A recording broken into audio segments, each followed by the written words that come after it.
News 27 Odisha को स्वागत। मु राजेंद्र कुमार मिश्र।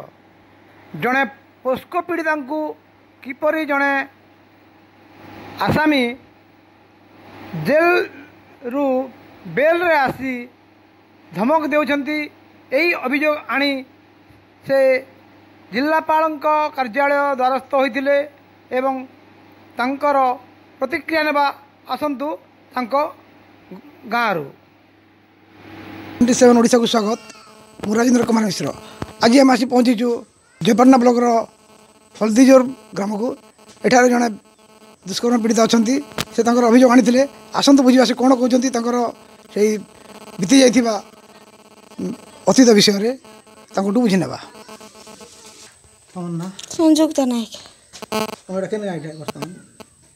हल्दीजोर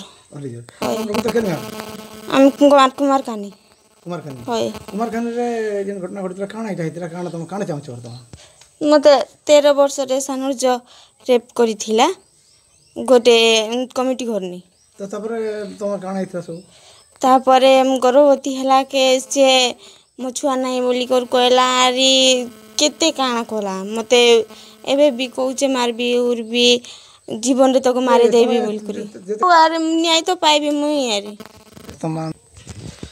बर्तमान से जेल रु मुगली गला होय तो तुम कौन चाहते बर्तमान मत न्याय मिलु ना कोर्ट सामने मुई आत्महत्या करबी तुम ए विषय जिलापाल को एप्लिकेशन दवा जन भारतीय सुनथुल काना सत कथा छै होय जिलापाल ऑफिस जीवो होय काना करू सब एप्लिकेशन दला पर यदि न्याय नहीं मिलला बेले न्याय नहीं मिलला बेले ते मुई जीवन हारि देबी यानी बर्तमान से जेल रु फिरला पर तुम काना धमक चमक दोछ कहूछ होय धमक चमक दउचे से यदि हमर गाँ आसबो बोले ताका जीवन रु मारे देबी बोल कर कहूची कथा पर सत होय।